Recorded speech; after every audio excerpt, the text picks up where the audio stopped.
Hey, welcome back to the Real Estate Excellence Podcast with your host, Tracy Hayes. The agent before you has been flashing in front of me since I began planning the podcast over a year ago. We certainly have many of the same friends on Facebook. We both are in the real estate industry, obviously, but when preparing for the show, I think I may have found out why she was popping in front of me. I'm looking forward to hearing from this amazing agent, mom, and woman devoted to her faith. John Maxwell says that he has a path for all of us, and people come into our lives for reasons. That's one reason I think she was flashing before me consistently on Facebook, is I need to have this lady on the show. This representative openly shares her faith on a great Facebook page, Graces and Places, and I look forward to learning more about her today. I have the owner-broker of Sandbar Realty, Kira Sykes, in the house. Hey, thanks. Thanks for having me, Thank Tracy. you. So I dig into everyone a little bit as much as I can to create some, content questions. Always find everyone has, been really blessed from the standpoint. Every podcast has had such an everyone has an interesting story, how they came to success, common themes, but different stories. And obviously I was digging into you and I said, let's start off. I'd really like to start off talking about your separate page that you have, Graces and Places, what it means to you and why you felt you needed to create that page to get yourself out there.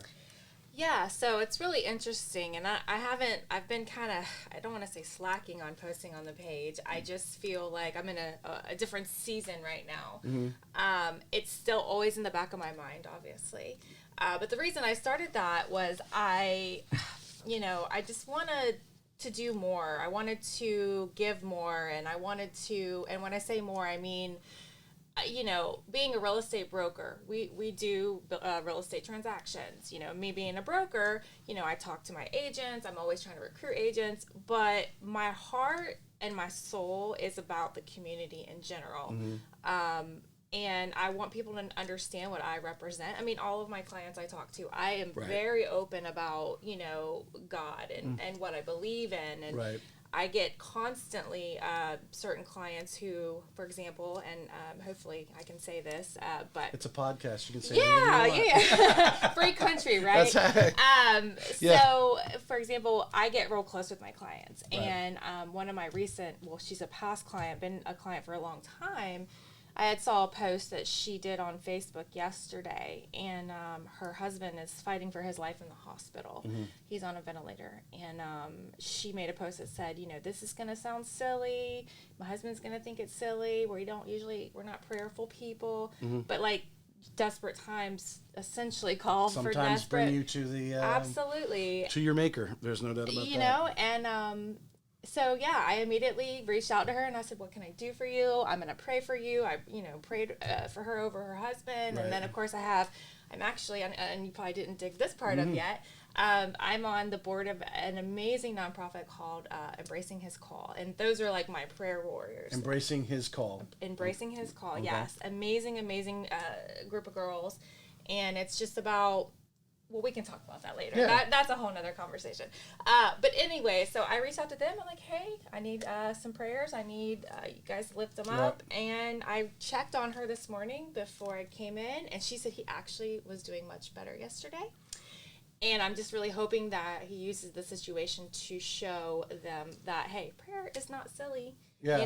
It's not. And we all believe in something, whether it be God or each other, right? It's. But do you find you? I always believe that people attract others that are like them. Mm-hmm. Do you find that because you're? I mean, it's not that you're pressing your religious beliefs on somebody or something. Mm-hmm. You're just open about your faith. Do you find you attract your clients for the most part have similar views, similar beliefs? It's funny that you say that. I do feel like you attract similar people. However, I also do feel that God puts people in your lives in order for you to, because he knows that you're open. Yes. And when I say, oh, it's okay, I've been praying that God brings you the perfect house. And then and I use that all the time, and they look at me like, okay, yeah, we'll see about that. Yeah. And then sure enough, like the one they thought they wanted falls through, and then the next one comes, and it works out seamlessly and Always. perfectly. Always. And I'm like, so remember that one time? They're heartbroken because Yes. they didn't get the offer, or maybe the inspection went bad, whatever, cancels that deal. And it's always the next house are like, oh my goodness. Like, I thought I I'm liked so the last glad one. that didn't happen. Yeah. Absolutely. Right. So you grew up in Orange Park. Half Orange Park, half, I don't like to talk about this out loud, but half in Clay Hill. I don't know. Clay Hill. Maxville. So it's like Middleburg, like but past Middleburg. I know. So I don't know what's wrong with you're that. not familiar with that I'm area, not familiar. Tom, right? I'm familiar with Yeah. Middleburg, and I've been out. Out 16. What's it, Lake City or whatever? Yeah. Yeah. I mean, Okay. or Stark. I'm sorry, Stark. So I want to say, so if you Were go you down on you Normandy, you saying because you were on a farm or something? What are you? I was on about an acre and a half of land, and Okay. yes, we had a ginormous pig who lived next door to me. And I remember when I was little, I'm like, man, I wonder if I could ride that thing because it looked like a horse. Is that like a big old? Yeah. Yeah. And then one day he disappeared, and as a young girl, I was like, oh, they must have put him at a different home. And then as I got older, I'm like, he made somebody real fat. Like, bacon. There's some good bacon out of that. Yes. Did he come on over and offer your parents, hey, here's a couple No. pounds of bacon? He was like my little neighbor friend. But. So did you go to Middleburg High, or where did you? So I went to Clay Hill. So I went to Clay Hill Elementary, and then I went to Wilkinson Junior High for half of a year. And then my parents moved us to Orange Park, Okay. where I spent the other half of my life, Right. and then eventually moved away from Orange Park. Okay. Yeah. Your first aspirations, as far as I think what I've got off LinkedIn, is cosmetology. Is that accurate? It's so funny. So when I was 18, I don't know if you saw this, but and I'm trying to stay humble here. But Well, as I tell all my clients, my assistant, my partner, she used to work for the Secret Service, so I know everything about everybody. So I don't think I know. Me and her get along well because I'm all about some of my friends and especially my agents. They make fun of me because they say that I'm just I'm a detective. I'm like, okay, who are you meeting? All right, let me look them up just to make sure that they're like good. You know. You got to be a Facebook stalker. Oh man, I do more than I actually was at a conference. I was telling you, I think I was just talking yesterday. We were at a conference, and that was one of the tips was if you're trying to get to know somebody, as I try to get to know somebody before the podcast, go on their social media, see what they do. They like to go to the beach or what play golf or whatever they do. It's going to be on social media. I try to teach my agents. I said when you get a lead, obviously reach out to them, do the thing, but then if you want to do an extra step, go Facebook stalk them, and they look at me like, They might be a sports fan or something. Right. You don't know what's going to be, and I think also, it's a conversational piece. Absolutely. Which may lead into deeper things. Oh, you're a Jags fan or whatever you are, and it leads into maybe that's something they like to do on Sundays, and it helps build the rapport. Well, the biggest thing too for that aspect of it is, when you get a new lead, whether you've never talked to that person, and so if you Facebook stalk them, essentially you figure out, I have 74 mutual friends with this person. That is an open doorway where you can be, and then they realize that's a real person trying to call them 3 times a day, every hour until they answer the phone. You know what I mean? So then on Facebook or Instagram, whatever, they are more open to having that conversation. Yeah. So, and I don't remember what you first asked me. Well, before. so cosmetology. I mean, so you left high school. Was that an aspiration? I mean, what did you foresee yourself doing at that time? Were you? Well, believe it or not, and before I even decided on cosmetology or real estate, I had no intention of getting married. I had no intention of having children. I wanted to travel the world, open my own business. I didn't know what yet, but all I knew is I wanted to experience Footloose and fancy free. Yeah, it was weird because my whole family's all about like having kids and having families, settling down, but I didn't want to. Right. I was supposed to move to California with my cousin after graduation. Well, God had a different plan for my life. I made some decisions, and it led me to having a child at a young age, and so I actually worked at a bank for a little bit before I figured out my path. And before all that, I actually tried to be into modeling and acting for like over 10 years. And they say, quote, that you get your big break after 10 years. I'm like, okay, well, we're about at that mark. And sure enough, I got a call from CoverGirl around the 10-year mark, and I was pregnant with child. I was like 4 months pregnant, and I'm like, okay, so you just see my face, right? I'm pregnant. Does that matter? Like, I have been waiting for this day. And they were like, nope. And that was basically the end of that. So I didn't get the chance to do that. So, I mean, well, because we opened the session with talking about your faith. Yes. Is this something that you grew up with or something that you've grown into? I was raised in church. I was raised Southern Baptist, if any of you guys know what that means. But my faith has definitely changed over the years because I do feel in our world we're so hung up on labels. We're so hung up on, oh, are you Catholic? Are you, so, you know what I mean? So, and in my opinion, it's not supposed to be about the label. That's legalism, and we should be focused on the relationship. Because ultimately, if you think about it, every single person we come in contact with is a relationship. And if we pray to God, that's a relationship. Right. Everything should be relational. Right. So if that makes sense. And then, so ultimately, back to the whole where I got into my life, I was at a crossroad. I was at a bank, and I had my first son. So is this just post CoverGirl? This was like right after I had my child. And CoverGirl. And then CoverGirl was like, nope, kick rocks. We don't want you anymore. All right. Oh, I got you now. And I was devastated, because I like to be entertaining. I was a member of the National Thespian Society. I know my oldest is like, isn't that illegal? And I was like, no, that's something different. Anyway, so I was at this bank, and I auditioned for, I don't know if you know this radio station, it was 95.1 The Big Ape, and it was when Mark and the other girl was hosting. And so I did an audition. It was right after American Idol came out, and they did this huge American Idol competition thing, and it was like hundreds of people that auditioned. Well, they only picked 10, and I was part of that 10, and we had to do like a week-long thing. And so you're a singer? No. I mean, they were looking for somebody that was going to have a job there. Essentially, the part of the the Mark, and I think her name was Chrissy. They were auditioning for people to be on the radio. To work there with them. However, they did it American Idol type.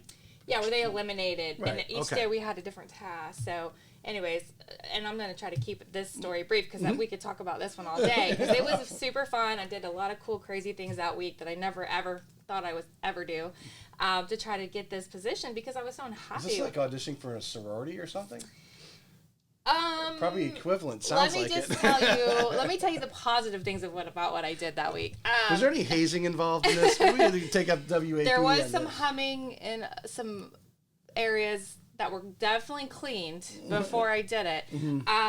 Humming, songs because it was a radio station. Yeah. And then one of the other things we did was we raised money for the Children's Miracle Network on the side of the road of Southside and McDonald's at like 6 o'clock in the morning. And I obviously raised enough.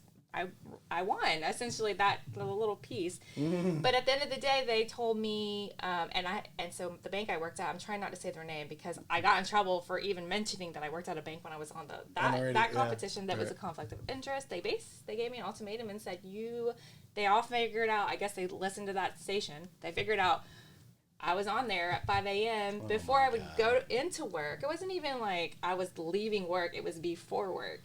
And they probably got more people walked in. Were you working in a branch? I was. They probably found out what branch you're in. They probably had a lot of traffic that day. But go ahead. For the whole week, because I was like a 5-day thing. And so they gave me an ultimatum, said you can quit the competition you're doing and stay here, or you can basically quit here. And I was like, well, I'm not happy here, which is why I'm doing this competition. So I left. And hoping that I was going to win because it was really down to me and the other guy. I made it through that far. And then at the end of the day, the very last day... Well, Zach and I, we don't even know who the other guy is. We know who we would pick. But go ahead. His name was Mikey. Mikey P. Mikey P. Oh, Mikey P. Second place. Yeah, right. Well, they told me that they couldn't hire me because I was well too organized. I was too good at what I did.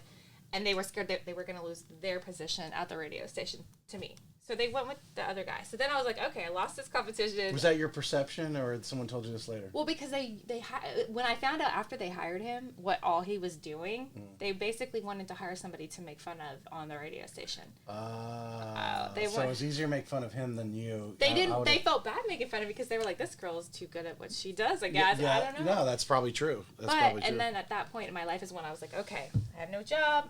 I lost this competition. I'm either going to do real estate or I'm going to go into hair school. And at that point in my life, I went to high I school. see associates in business from Florida State College. Is that about this time we're talking about? That was actually after. Afterwards? So I started community college after high school. Then I had, the little break there, and then went to hair school, and then worked in the salon for several years, and eventually got back into the college to finish my 2-year. My goal was to do my bachelor's. Right. But that didn't pan out either. Just school, I love school. My mom and dad are like, you just do so many classes. Even my husband says, why do you always sign yourself up for so many classes? And I'm like, well, I just like to be a student. You know what I mean? I just really enjoy it. If I could get paid to be a full-time student. I know some people out there would be right in behind you. Right. I just like to learn different things. It has to be obviously things that I'm interested in, but absolutely. So you were in the salon, but you go back and get your associates in the business. What is your vision at this time? Because they're still pre-real estate. Yeah, so at this point I hadn't even thought about real estate. Well, I did at my fork in the road, but Right. I thought I had interviewed a few people, and they were like, oh, you can't just get into real estate. You've got to have like 6 months to a year of money saved. And I was like 20. I was super intimidated by that. I'm like, oh no, I'm just living paycheck to paycheck, you know? So at that time when I was finishing up my 2-year degree, I also had already a couple of years before that met my my husband. Not met him, actually. I've actually known him since I was in 4th grade, which is weird. He was the drummer at our church, and he got on stage, and I said, and again, I'm in 4th grade, and I was like, Mom, who is that? And she said, oh, that's, it was her friend's son. You guys are roughly the same age? He's about 2 years older than me. So he was junior high. I was so then it was like weird. But at that time, I was like, I'm going to marry him one day. My mom laughed at me. She said, okay. And fast forward X amount of years later, we ran into him again. I ran into him again at a mutual friend's birthday, and what a lucky guy. So we got married, and then had Noah, my second son, because my first son was from a previous we won't go on that. And we did that, and then I helped him run a roofing company. And we actually started a branch here in Jacksonville, and it became very successful. And we have the opportunity to take that and open up a branch on Oahu and Kauai in Hawaii. Whoa. We moved there when my youngest was 8 months old. Wow. So we did all that before I even came back and got into real estate. Oh, wow. That part I don't think I saw. I think I did see something about roofing in there, but didn't play it into your own. So you're in Hawaii. Mm-hmm. What brings you back to Jax? So expensive in Hawaii. Plus, they're islands. Once you roof everybody's house, I mean, you kind of have nothing else to do. They have they have been hit by storms. Yes. But it's very rare. They had the biggest hailstorm in history the year that we moved there. Oh, wow. Yeah, okay. So you had a ton of work, and then obviously that eventually comes to... Yeah, and it was hard being away from our family, you know. It was that's the other side of the earth, roughly. I mean, it's not, as far as we're concerned. It's like another continent. Yeah. In my opinion, sort of. Yeah, you know what I mean. It's far. Yeah, it's a long flight, and the 5-hour time change and so forth. I mean, obviously, if you go all the way around to Japan, that's the other side of the earth. But I mean, Hawaii's, you're more than halfway there. I mean, football didn't exist for us in Hawaii just because I'm not waking up at 6 o'clock in the morning to watch an NFL game. You know what I mean? It's not happening. Right. Yeah, all the football's done by lunchtime, right? Yeah. And then you go out and have your day. So you come back here to be closer to family. Mm-hmm. Is that now when you're looking into real estate? What's going on now?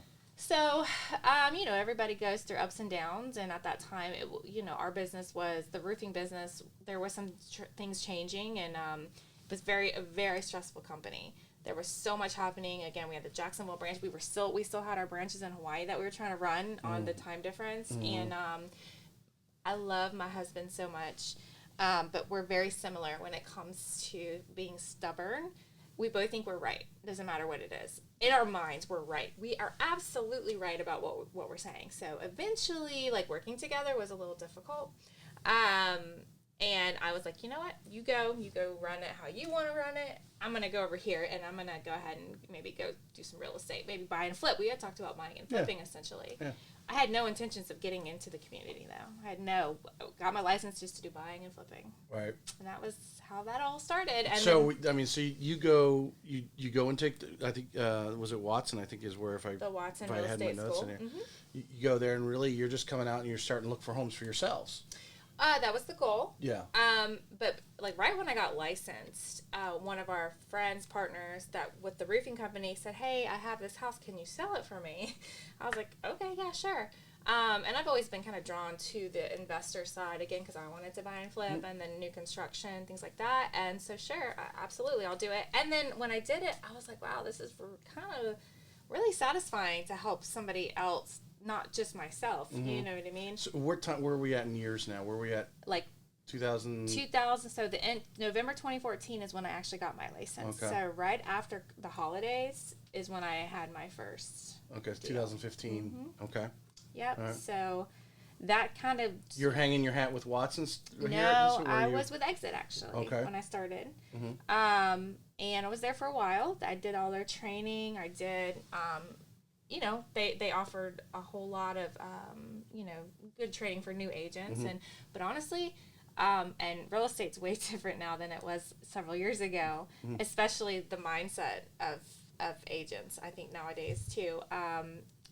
If I didn't know the answer, I would just figure it out, just search, do my own due diligence essentially. And that's the difference of then versus now, because now people don't even know that how to use Google, I feel like, People don't realize the amount of stuff that is on Google. I actually said, this is sometime last year, and there was some weird guideline this client was asking me about, and even the loan guidelines you can Google that. Now, like any document that pops up, you have to translate what it's telling you.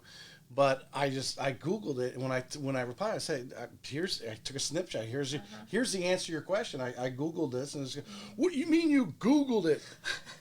Yeah, Google's bigger than your brain, bro. Yeah, it's bigger than any one book. It's on the internet doesn't mean it's true, but okay. What did they teach you in school? 3 resources. It's coming from Fannie Mae's website. Right. It's on a Fannie Mae's memo. It's the same answer they're going to look up. Yeah, to tell you. Yeah. So, I mean, from a challenge standpoint, because you kind of, I don't want to say, you sort of stumbled into representing others because you didn't have that immediate aspiration. You were going to search out your own stuff and do your things. But now all of a sudden you had a client. So, how do you start to, did you challenge yourself? Did you have a goal that first year? Or did you just kind of like go with the flow and kind of fumble through it and see what popped up? How would you? This is what my husband called a bad business decision on my part. I was like, oh man, this is awesome. So I went out and bought like 20 signs, like to list properties. After selling one property, I was like, okay, I'm going to need all kinds of signs. And then I'm like, just sitting here waiting. I'm like, okay, where am I going to put my signs? I had no idea what was next. Right. Anyway, so. But that is very common. I mean, when we look at the percentage of agents, what does they say, within 24 months, whatever great amount, from the time they get their license, they're not renewed and so forth, because a lot of them actually, I'm licensed, okay. They think it's all just going to come to them. Yeah. Too much HGTV. So because I think this is important. This is probably, there's a lot of, good things you're telling me that people want to know about you. But if I was a new agent and we're going to give them a little bit of advice, because you did start this way, as a lot of them do, they just kind of, sign up with everybody and sit there and wait. What kicks in? What do you start doing? So I tell everybody I'm in real estate immediately. People actually used to get annoyed with me because I'm like, oh yeah, you need to buy a house? Yeah. Oh, okay. Or I'd like overhear somebody like, oh hey, you selling? Yeah. Like, hey, hi. I'd always keep cards on me. I would never let anybody leave a room without them knowing that I did real estate. Even though I was like brand new, I acted like I was. They actually do teach you fake it till you make it. Did you have to come out of your comfort zone for that? No. Is that something that? No, because I like to talk to everybody. Right. It was kind of like my pretend stage that I never got to be on for CoverGirl. I was like, okay, this is my platform. You like to be the life of the party. I do, I guess. Finally all your getting friends around are to laughing admitting it. right now, and I know who they are because I see them hanging out with her. They're going, yeah, she's the life of the party. Just got to get the last word in, you know. So you utilized initially what you already had in you, which was your strength at that time, is you are relatable in a room. You approach people you don't know, and you have no problem going, hey, I just want to give you my card because you're buying or selling, whatever. Know a friend, here's my card. And because a lot of people feel like you're trying to sell something at that point. Right. But really, our business, and even as from the loan officer side, it's relationships and knowing people. And I think I'm sure you've heard this before. Why should they do business with someone else other than you? Because you know what kind of service you're going to give them. Yeah. There may be others that may give equivalent service, but why shouldn't they not know you? And if they don't know anyone else that's better than you, they should be. That's the message. You're in the room together with, like I said, he puts people in front of us for reasons, and you're in that room, and he told you and your personality to hand out cards. Yep. I prayed for a long time. I've struggled with identity for a very long time when I was a little girl and raised in the church. I always thought I was going to be a missionary. I felt like that's what God wanted me to do, was being a missionary. I mean, I remember standing in front of the whole church and saying, I'm going to be Well, like you said, you didn't want to get married and wanted to travel around the world. That's what I'm saying. Yeah, it was like instilled in me. And then for the longest time, I always felt guilty that I never did that. But in my mind, I thought being a missionary meant to like go overseas and not be in the United States. And you just do that. And then one day, a gentleman whom I met a long time ago, I was actually the host of his show, The America's Greatest Networker, that he was trying to launch. Good guy. He was a pastor. And one day, right before he passed away, he told me, he goes, Kira, you don't have to go overseas to be a missionary, right? Like, you can do it in your backyard. You can make a difference right here. And I was like, oh my gosh. He's right. And I had a realization like, okay, so God, what is it? And again, at this time I was already in real estate and I'm like, is real estate really what I should be doing? Am I making the difference in real estate? Am I utilizing what God has given me in order to be who he wants me to be? Right. And then I was just trying to, again, just pray about it. And I just feel like this platform that he's given me has allowed me to get in front of more people. How am I using my time with those people? And I don't just approach people because, realtors have such a bad name for some reason. They're just like, they say we are like attorneys or whatever, but maybe not as paid as well. Well, like you said, I think there's a transition in the industry now. Yeah. Like I said, one common theme that I've had in over, this is your episode, I think 62 now. And so probably like 54, 55 agents. Is the relationship. It's all about the relationship. And it has to be. I think now when we go back in time and think about those people when we were younger and looked up, they're a real estate agent and they're older and they're, how successful they were. They were successful because they understood that. Yeah. But so many people have flooded the real estate industry from agents and of course quickly fall out because they don't understand that it's the number one important thing. Absolutely. And that's where when I pass out a card, I don't just say, hey, call me when you need something. I try to position myself, whatever it is, real estate. You have a question about where to get your hair cut. You have I want to be that resource for people.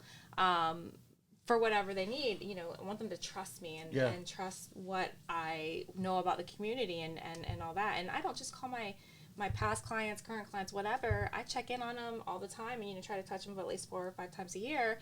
But when rates drop, I'm like, okay, and I take notes. Hey, I remember when you did your loan, rates were higher. You may want to look to refinance. I mean, I take notes at every closing. Like, okay, this is when their first payment is due. This is when they need to file for homestead. This is how much their interest rate is, and I make notes. And then when something changes in the market, I call them. A reason to touch them. Yeah. Hey, your interest rate's this. And you're adding value. Absolutely. That's another key thing. Value. You're adding value because we know that people forget to file their homestead exemption. Yep. That, hey, back in October 2008 when rates were 6.25%, and now 2 years ago, and you're getting or a year and a half, whatever it was, you were getting below 3%. Hey, if you haven't refinanced yet, absolutely, now's the time. Or of course, we're doing a lot with the equity growth now, reaching out to them. Hey, you did an FHA loan initially. It's been a year. You may want to look. Can we get you out of that FHA loan? Get you out of that mortgage insurance? Because now you have the equity and so forth. Absolutely. So that is brilliant advice right there. Little things. What did it cost you? Yep. A few moments to take some notes and create basically a file card for that. Yeah. For that client, and reasons to touch them with value versus just touching them to say, oh, yes, it's the quarter. It's been 3 months since I called you last. How you doing? Yeah. You actually now have reasons to call them. Absolutely. What do you do? You're at Sandbar Realty. How many agents now do you have? So 7, including me. Okay. And I can tell you, I don't know if you know this, but I started my brokerage in the middle of COVID. In smack dab in the middle. And I just felt like, so I'm like what people say cliche.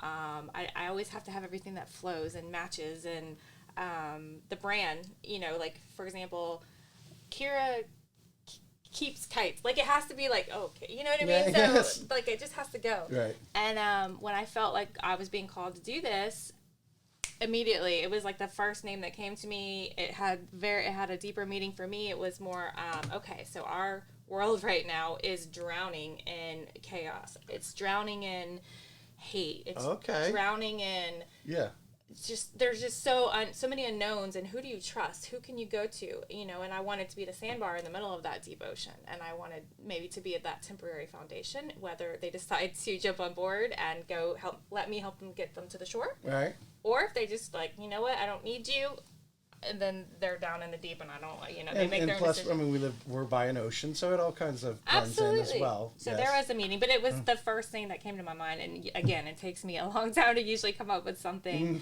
But now that popped into your mind, though. Immediately. And Sandbar, just so you know, because I haven't even posted this anywhere, because it's a long-term goal for me, but I want Sandbar to evolve into a community center. So we won't go into that too much detail. But there's a reason why Sandbar is important. The name is important because there will be. So now, do you have an office and most of your agents come in on a regular basis? Do you have a retail office or more of an office center? I don't have an office yet. Okay. I want one, but with COVID, they were shutting everything down. And then the rates now for retail space are just outrageous in the area. Anyway, it's insane. You have to have some return on investment. Absolutely, and honestly, I've been so busy, I haven't even had time to really go out there and recruit agents like I really would like to. I would like to grow Sandbar. I like the name to get out there more, but I'm also very picky on who I have work for us, work for me, because Do you like some more seasoned agents, I should say? I like them all. I like them all. As long as you like them. Well, and they have to have the same values and morals, right. and because I've straight up not hired agents because I didn't like the way they carried themselves or their mindset on how to treat their clients. They were more money focused, and don't get me wrong, money feeds the kids, but our life shouldn't be about money. None of this we can take with us. Well, it dies quickly. There's the different models I talk about. We know there's brokers that feed off the entire buy leads. They know they're going to get a percentage, and they're going to kick out the other end. I worked at Quicken Loans. That's how they work. They know if they buy and spend all this money on leads, they're going to convert so many. Money comes out on the other end. But if for some reason the money gets disrupted, you don't. But if you're relationship building, doing the right things for people, you will always, even during the thin times, get a referral. Absolutely. And that's where all my business, I don't think I've ever had to, not until I got agents who, I wanted to help kind of kickstart a little bit, but for me personally, I've never bought any leads for myself. Right. It's all been my sphere, relationship building, things like that. And that's what I try to teach the new, so that's why I would like some newer agents, maybe that's been doing it a little bit, but that I can essentially help show them a few steps that I've done that's helped me to build what I call my referral partners. My referral partners are not just the people in the industry, or somebody who may know me, but I start to mold my clients that I get to become my referral partners. Well, like you said, you're friends with them when it closes. Absolutely. Whether you go out to dinner with them, or their kids hang out, Yes. or whatever, that type of thing. We're gonna go back to Sandbar here in a second, but I want to finish up this first one Yes. because this is the question I asked, because I feel we got 2 books here, and we mentioned Grant at the beginning. You pointed a great book. Are you keep yourself sharp, keep yourself on top of what's going on, whether it's in real estate or just, to me, personal development gives me boosts of energy, positive thought, Yep. and like your mind just starts, going on with great visions like Sandbar or something like that. What are you, a podcast listener? Do you read books? What is it that you do to feed your? Well, I don't sure you want study to the disappoint Bible. you, but I don't I don't want really listen. I try to listen to podcasts. I just Well, I didn't start listening to podcasts about a year ago when I started. I had never. Really? I heard about them, and until I saw something, and they said this is a vehicle that you can do, and then I started listening. I was talking to a gentleman about it. He had his podcast and what he did, and then I really started to purged the podcast world. Prior to January 2021, I had never listened to a podcast. No? Okay, so that doesn't make me feel so bad. Yeah. Yeah, because I've always been a reader. I enjoy the hardcover books. That's why. Growing up, and then I've just been so busy. The only book I really read these days is, of course, the book. Yeah. Because I feel like there is a reason the book is here. Yeah. It helps us to live life and helps us to. The stories, I think I'm trying to. I think it was in college or something. Your a lot of your literature and so forth derives from it. Oh, absolutely. All these great writers and everything have all read it, and that's where they're getting the stories and the spins of the stories or whatever. They all have some. They can filter it all back to the Bible. And I believe, and I'll have to go back and confirm this, but I believe that anybody who goes through law school, they require them to read the entire book of Romans. That's like one of their, based on whatever it is in there that helps them to relate to law, they make them all do that, which is, to me, that's cool. Makes sense. You know what I mean? Yeah. So anyways, but back to this.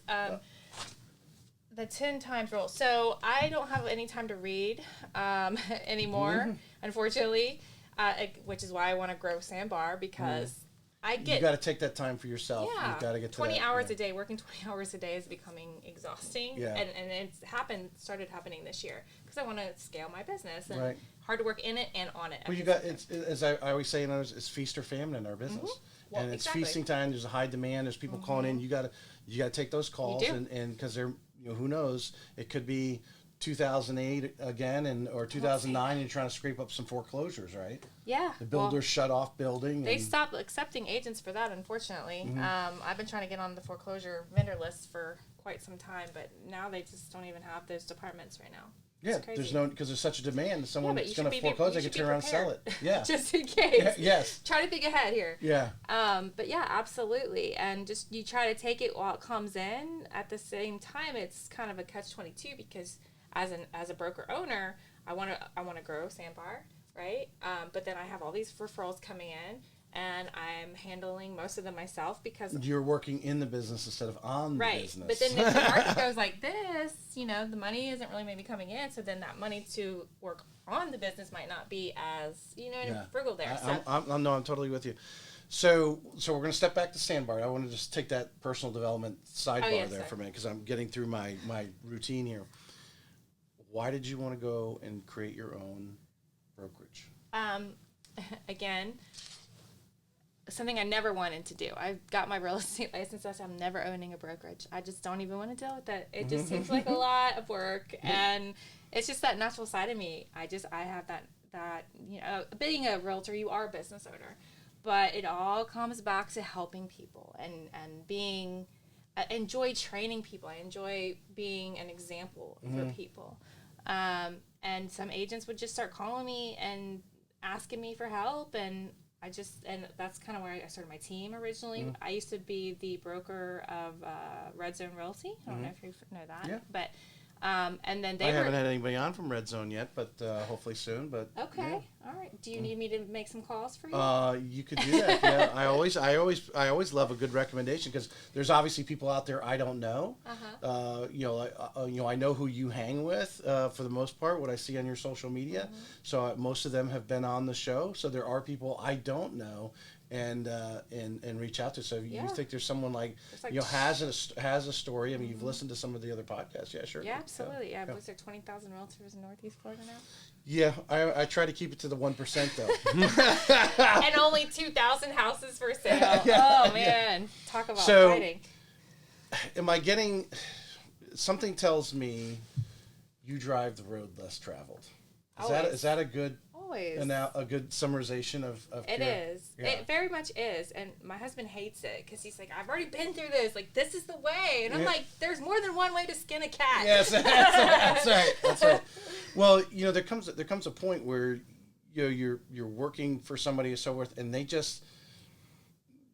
don't have the vision anymore. Yeah. Maybe you went with them initially thinking that you were going to get something from them, maybe at that time, but as time goes on, they lose the vision. The culture changes, and they're not out there. Let's get the next conquer the next thing and conquer in a polite way. Like, hey, what's the new thing? Social media. Let's learn what's going on there and teaching the latest and greatest things that are making the agent successful. And they get complacent. Yeah. I think because of the money you can make in real estate, I think people get complacent very quickly and not realize that if you really put your nose to the grindstone, you can change lives. Absolutely. I always love this one, and I think you. I hope you agree with it. I think you say people say money doesn't make you happy, and so now the phrase is getting out of there as these very successful people. It's because you haven't given enough away. Yeah.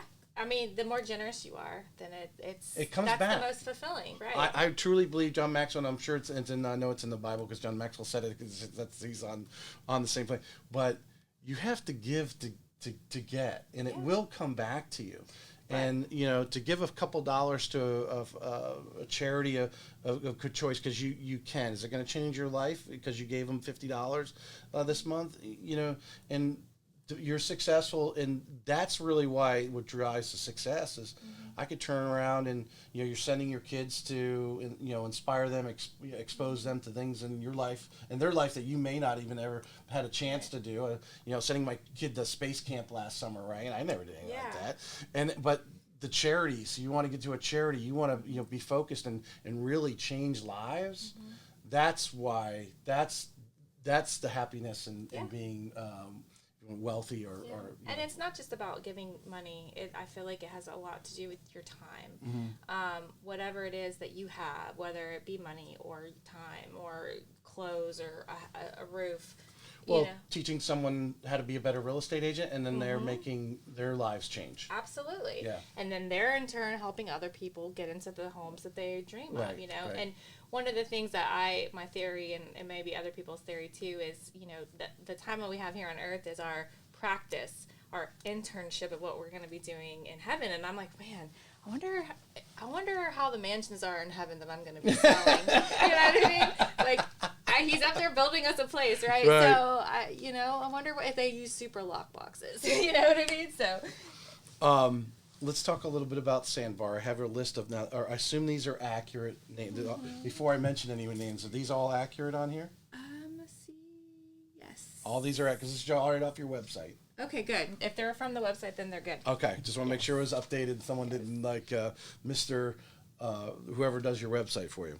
So I want you to just say a little bit about each one. How were they attracted to you? What did you see in them? Okay. That said, they can be on the Sandbar team. Yeah. Okay. So Let's start with Amelia. Okay, Amelia. Oh man, she was an introduction from another lender. But she is super, super sweet, and her heart has so much to do with why she works with me. I mean, she's very similar to me. She cares about the people. She cares not just about making a buck. She wants them to get what they want and help them achieve their goals, but again, have that long-term relationship.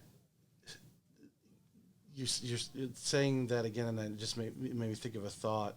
Is it nothing greater than to to do the simple thing of caring for somebody, because it doesn't cost you anything to care for someone. Yeah.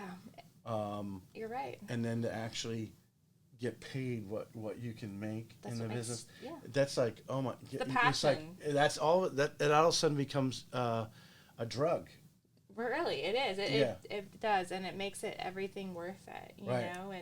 And that's the hard thing about today, and not just in real estate, in any position, in any job in the world in general. Like, we have so many people who don't care, who they're going through the motions. Yeah. Oh, it's 4:59. Let me get my jacket on. I gotta go. Right. And they check out. And not saying that everything you do in life has to happen at work. Right. But shouldn't happen all at work. Yeah, it shouldn't. Yeah, it shouldn't. I think, but in our lines of business, because we're involved with, relationships and networking and everything, that we kind of make work our work and our lives are kind of blended in one. There is no separation. Yeah. It's hard. Yeah. And I hope my children, learn that. I mean, my youngest loves showing houses with me. He loves it. He loves it. And I'm like, you're going to be my little girl. What's more fun than, like, going in and looking at different houses, and it's like going to him, it's probably like going to different countries. Maybe, it could be. Yeah, absolutely. He loves it. Danielle. So Danielle is one of my newest additions. They actually, and I say they because she comes with a hubby package. Okay. He's not licensed yet. He's working on it. But they actually moved here from Colorado. Okay. And they were introduced from another mutual friend. And they were in real estate there? They were. Okay. They had just gotten their license in Colorado, and then COVID happened, and Colorado completely shut down for, I think, a year. So they were about to do their first deal, and they never could do their first deal, I think. If I remember correctly. So then they were tired of being locked up, and they moved here. And then they live in St. Augustine, and they're awesome. They're awesome. They both are. They remind me of me. They're very motivated, and they will call, video, text, knock on doors. That is a rarity, but it goes back to, like I say a lot about Grant Cardone's book. Mm-hmm. Whatever you're good at, they feel they've had success in that. 10x it. 10x it. Yeah. If it's handing out cards to everyone you meet, and you're comfortable doing that, 10x it. Yeah. 10x the calls, whatever they do there. Carrie Irwin. So Carrie and I actually have known each other since high school, and Carrie was my very first, one of my first agents, other than the team that I had at Red Zone that I had brought over, that Kira Sykes group. She was like my first outside of the team agent, and she came over from Keller, I believe. And so we just have like a long history of just knowing each other since high school, and she is very good at what she does. How long has she been an agent now? Oh goodness, how long has she been?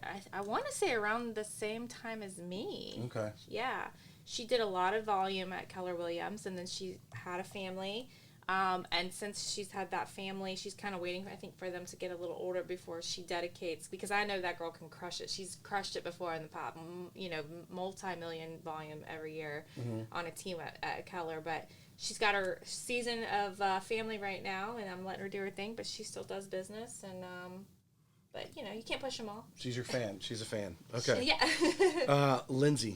Lindsay, also, she came on board around the same time, I'm trying to think, around the same time as my other agent, Trey. But she came from, forgive me, Lindsay, I forget where you came from. She also is... She just knows you're good, and that's why you're on the team. She is. All of my agents are really good. Each one has a different role and a different goal. I was not trying to be Dr. Seuss right there. So she right now, she's actually growing her family right now too, so she's kind of taking a little bit of a step back. But she's still with me. I'm going to get the tray here in a minute because I can see this office. Rachel. Rachel, another husband and wife duo, but again, Rachel's license, her husband is like, I guess, her, transaction coordinator? Essentially. They do Photographer, a lot of sign poster. Yeah, well, they also have a separate business. They also buy their own properties and flip them. But she's like my... quote, not conspiracy theory, because, well, that's what people call them, conspiracy theory girl. But we know #truth, and we talk about it all the time. So that's my girl right there. Okay. Yeah. Now, Well, there are a couple husbands that are on the outside here. So, but Trey is on the website. So Trey is in this office. I'm just seeing this with. It sounds like we have multiple pregnant women here. Yeah. Oh yeah, essentially. How does he survive? Well, Trey is a cool guy. He is a hustler. He actually has a full-time job at ADP as well. Okay. But he not only does business for clients, ADP as well, but he also has partnerships with different investors where he buys investment property. He's growing his portfolio. Honestly, don't know how he does it.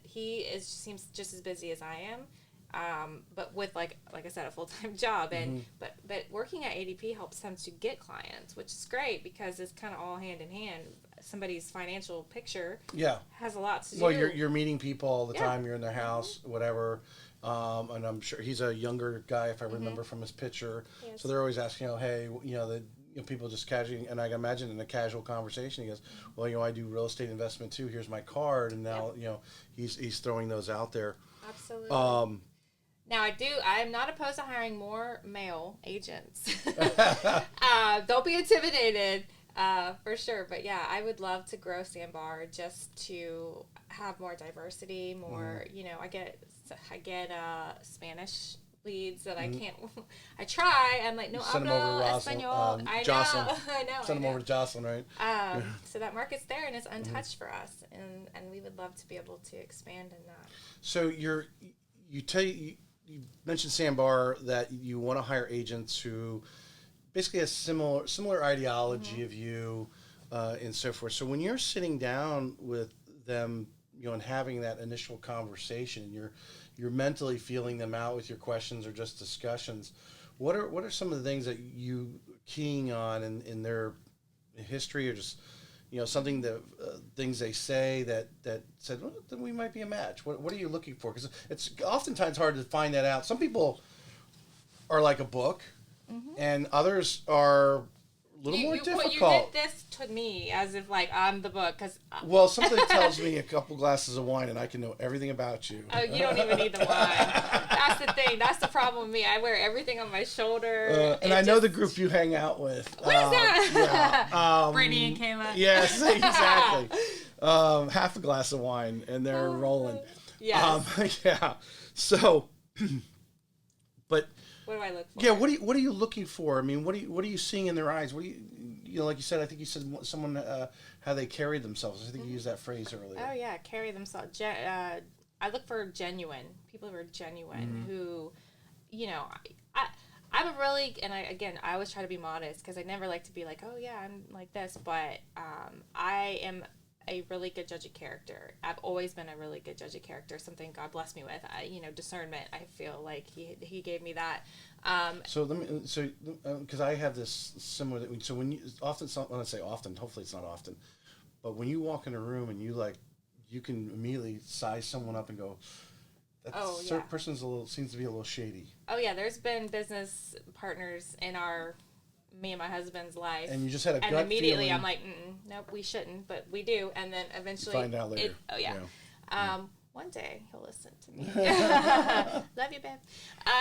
So yeah, just knowing and how they talk and how they answer questions, and then of course learning about their family, where they've been, where they want to go. Do you interview when you interview? Is like a job interview? But just slightly different how you phrase your questions, I'm sure. But you kind of have some questions, and you're looking to see how standardized questions and see how they're going to answer that. I mean, I always just kind of go with the flow for the most part, kind of like, just chatting, kind of like how we are. I do a little bit of due diligence on the front end on Facebook and maybe a background check, just kidding. But no, just to kind of see how they present themselves online. Unfortunately, that's there for that reason, I feel like. So if you don't want anyone to know anything bad about you, don't put it out there. But yeah, and just really just the way it's all about energy, like how we connect. What's interesting, you mentioned that, like checking people out online and what they do. Now, obviously, if they're doing something illegal or something, you probably like, ooh, that's probably not. That's not very smart. What's so amazing is how there are some people that put some stuff on there, and I'm like, wow, but you know what? They're rolling. I mean, so it's not affecting their fan club. bad publicity. I guess sometimes. they have the fan club because of maybe what they put on there. Right? I don't know. Exactly. People are drawn to the whole not in the good box, you know what I mean? Yeah. So, all right, so I want to circle around to some of the common themes that we have. All right. I think one of the ones I don't think we touched on yet. How important is it, and this is a broad term, education. How important is it for an agent to educate themselves, and what do you do to continue to educate yourself on your trade? Well, education, again, that's how you start in this industry. You have to know, you have to pass an exam, a state board. Right.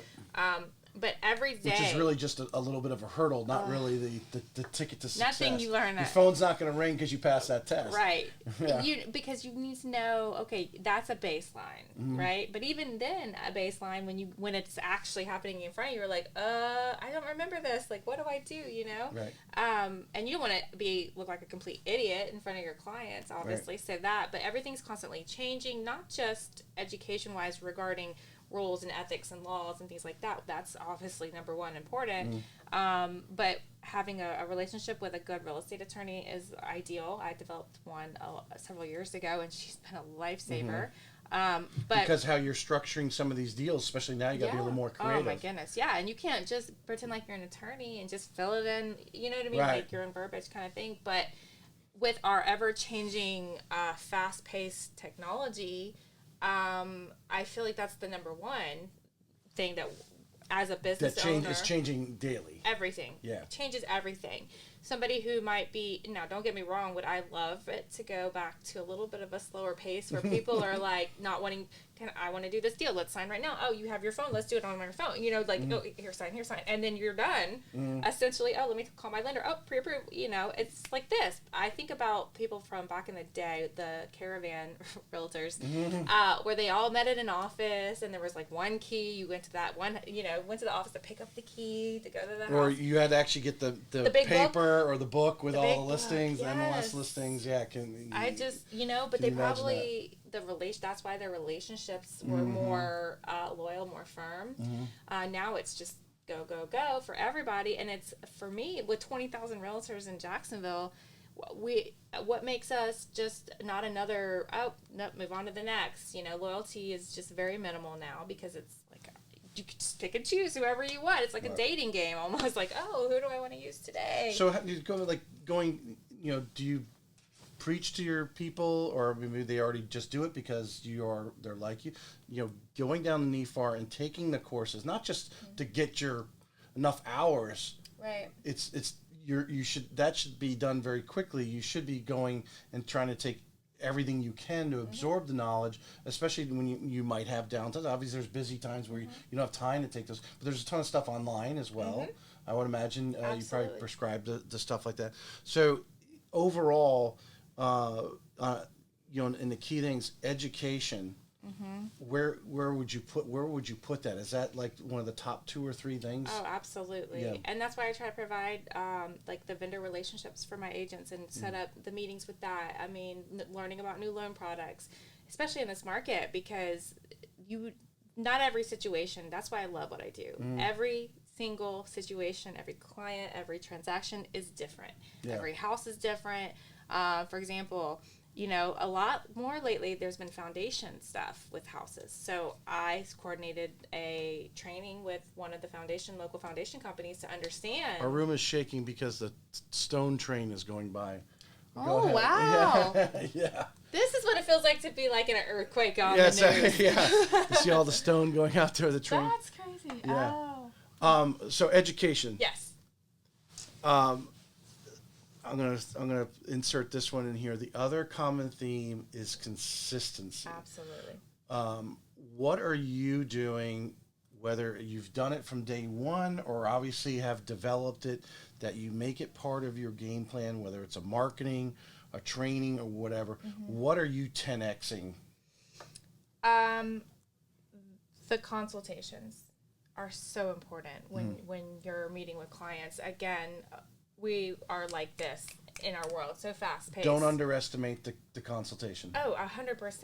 You get to know the client and that helps you stand out because most of the agents are like, oh, I'll meet you at the property. Like, no conversation about their loan, no conversation about why they're moving, what their motivation is, how soon they want to move. What happens if you show them the perfect house today? Where's the cash coming? Oh, you have another house you have to sell? Oh. Exactly. Oh, you're already working with a realtor. But you don't find that out until you show them the house, and then they call their other realtor, and it's like, oh, sorry, I forgot to tell you. We have another realtor we're going to use. You know what I mean? So or the big thing is, let's say they want to see this house, but you don't know that they have this 50-year-long generationally passed down piece of furniture that they absolutely it has to fit in this house. It has to fit in this house, and you don't know that. And then you can, if you do know that, you can look at this property and say, guys. Yeah, we're gonna have to take the door off to get that thing. Right, or the roof. You know, it ain't fitting. So, and that allows me as an agent to go preview houses based on this specific thing that's most important to them, so that they're not wasting time. So, I mean, I totally agree with you. Too many, and even in my side, Lord, that initial consultation and having that chat and finding out those little things about them. We too often want to skip over it. We don't want to take time, but really it's that piece right there that starts to set you apart from the other agents and why they go, oh yeah, this is why we're talking to her. Because she was referred, we're checking her out, but we're being referred to her because look at the professionalism, and she's taking the time to build that rapport, build that relationship. It's all about expectations too. Most of the time, the reason why people don't like realtors is because they feel like something happens in the transaction and it starts to go crazy, and that realtor didn't tell me this or that or this or that, and there was no foundation. You have to have you got to have that Sandbar foundation in order to know what to expect throughout everything. You can forgive someone who's built a friendship, and you know who they really are, and they make a mistake. You can more easier forgive them or understand that they're when they come back to you and say, oh man, something hit the fan. You can cope with that. I totally agree. And the best part, and the last thing we'll say about that is since I started doing this, every single person that I have done a consultation with, whether they were ready right then, if they weren't ready right then, I create a roadmap for them. And we actually just had a closing last week from somebody. We've been working with them for over 2 years. They had to get their credit in order. They had to do all these steps. But 2 years later, and this sweet couple in their 50s and 60s, this is their first time ever buying a house. And have been working with them for 2 years, and it all started with that one consultation. So super important. This one, I assume, there's friendships that have been created. Wine is just the thing, but you surround yourself with some very successful agents. All of you ladies, I haven't seen any guys enter this group yet, but maybe they are on the sidelines or whatever. But you see that how important is to hang out with successful, in this case, other realtors that like you do. And this didn't become so important to me until recently, and because I've always just been a realtor. I was the broker of a company where there was always people there.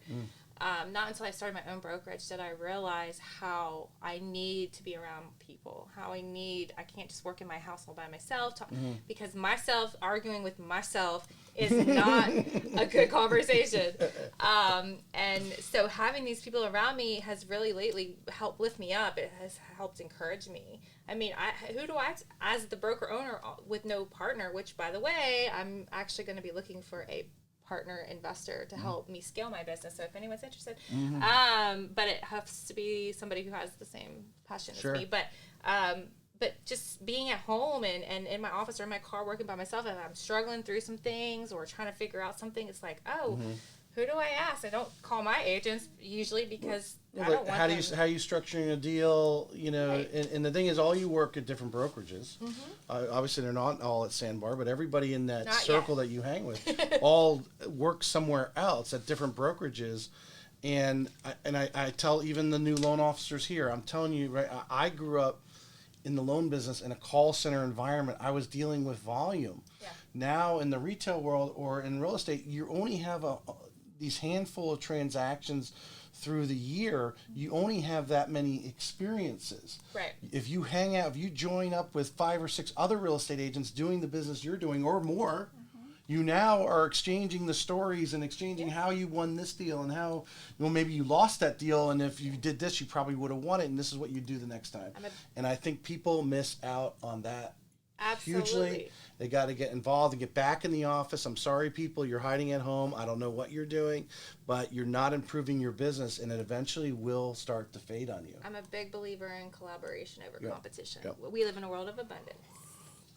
I'm gonna ask this one last question and then go into my standard finishing questions. Uh-oh. Here is 3 keys to success. You're brand new agent, some girl, the guy, whatever, it doesn't matter. It's just new agent. You may say, hey, I'm getting started. What are 3 things you would tell them to do? The first thing I would tell them to do is get it out there. Like, don't not tell nobody that you're a realtor. The second thing is, business plan and time management is so important, and you may think like you don't need it right away. Right. But if you don't set that up in advance, you have nothing to go off of. You have no path. And for me, time management is a struggle because I'm one person running a company and my own business. If you want the phone to ring, you better put things in place to get the phone to ring. Exactly. Yeah. And then when it starts to ring, what's next? What do you have? Now, these things aren't difficult because you have brilliant people like yourself that have done it, who they can feed off of and how to structure it. Yeah. And then, of course... That's good advice. Absolutely. And then, of course, it's just always... Her advice was good. Mine was okay. You got the podcast. Obviously, you're doing something right. You're structuring, because I think a lot of people come out of the business world or their 9-to-5 world, and they want to be a realtor, and that's why I've asked sometimes, like, okay, so you went from 9 to 5, went cold turkey in the real estate. So on Friday you quit your job. On Monday you're a real estate agent. What are you doing? What time are you getting out of bed? Right. When are you working out? When are you doing your calls? What is your industry in your area? Because I guarantee there's a time block where they say, morning or afternoon or whatever, evening, whatever it is, that you're making some of those dials. Are you calling your friends? Are you posting videos on social media so everyone can see what you're doing? Yes. Those things. Okay, number 3. And the reason why you have to do that is as you grow, eventually you want to be in control of your business. You don't want your business to be in control of you, like it is me right now, because you have to block that time for your family. If you don't have that, you're going to be so burnt out, So number 3 would be like the education, the training, and having the mentors is super important. You cannot do this on your own. Google can get you so far.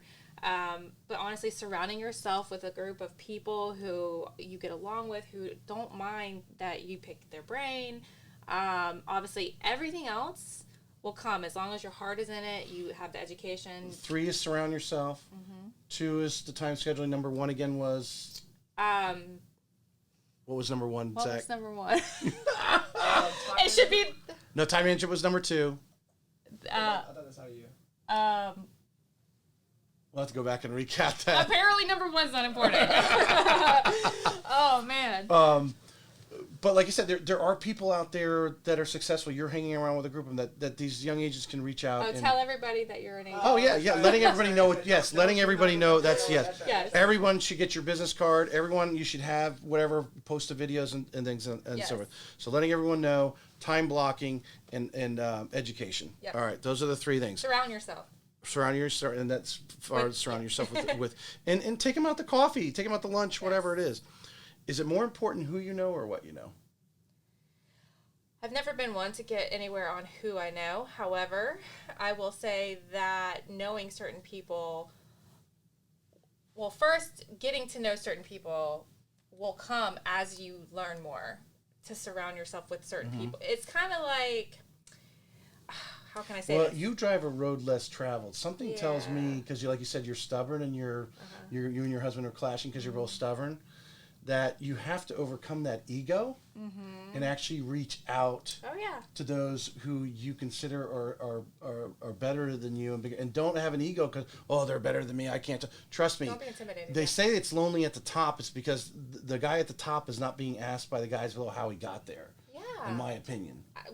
That's actually a great statement, because if you think about it, everyone might be intimidated at the guy at the top. The guy at the top is lonely because he ain't got no friends because everybody's too scared to talk to him. Exactly. Oh man, yeah. And honestly, within what I do, it's hard to not be on the road less traveled in this market, especially because my clients are like, oh, I'm so discouraged, like I can't buy a house.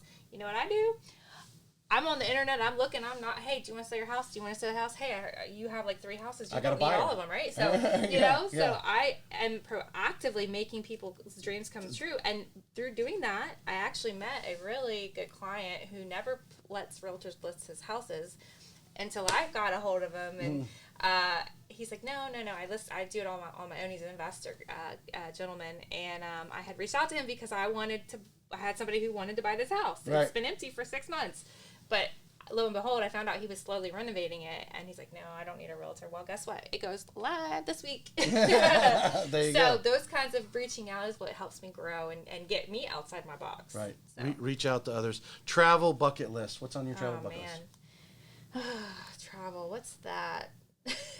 So one of the things I've always wanted to do is I want to go and see where I was born. I was born in, which might not happen now that I think about it, but I was born in Nuremberg, Germany. Okay. We'll see what happens if that's going to be an option. But yeah, it's one of my goals is definitely do that. I want to go to Bali. I want to go to Australia. I want to go to really anywhere except for Jacksonville. So when are you making that plan? Oh, it's on my list. I'd go to Bali first, but as my agents say, they always joke around me. They're like, just put it on your list. Your list is so long. All right, this is the last question. Okay. Because I know I've seen you hanging out with other loan officers. This is my loan officer question. But it's definitely a chapter in my book that I'm going to write from all these things and your stories, not just on you and all. But anyway, you have particular loan officers that you work with consistently for a reason. What is the number one requirement of that loan officer relationship, and that minus buying you a bottle of wine? We all love free food and free wine. Honestly, the number one thing for me is, and it's actually like a combo, is transparency and honesty and communication. If you feel like you're going to get a deal done because of how creative you can be, let me know it smells right now. Right. And instead of my clients getting evicted from their house and they need to move, and then all of a sudden we're doing all this crazy stuff to potentially, you know what I mean? Like that I don't do. I have fired lenders for doing stuff like that because it makes me look bad, even though... Let you know that this one's got... Yeah, some hair on it. Yeah, exactly. That was the exact thought that went through my head. I was going to use a different word, but yeah, I mean, in the honesty up front, I just got done. She was working with another lender. My friend of mine, he's talking to her, and the other lender said he couldn't do it because of this reason. So he called me. He was trying to do her an FHA loan when she's got great credit and can put 5% down instead of the 3.5%. So she's going to get a much better loan. It's going to be less. There's some problems with the house. It's an older house. It's got a couple of little issues. I said, hey, no problem. But here's the situation. This is how we're going to play this game. Yeah. Because the seller is a corporation, not a human, so they got to go through levels, and you just map as this. We're going to do this, and if this happens, we're going to turn and do this. And so be prepared. But if we don't have to turn, we're just going to keep on going right to closing. But everyone knows up front this is what's going to happen, and because we have a good buyer. It's the house actually has a few little things in it, but not overcomable.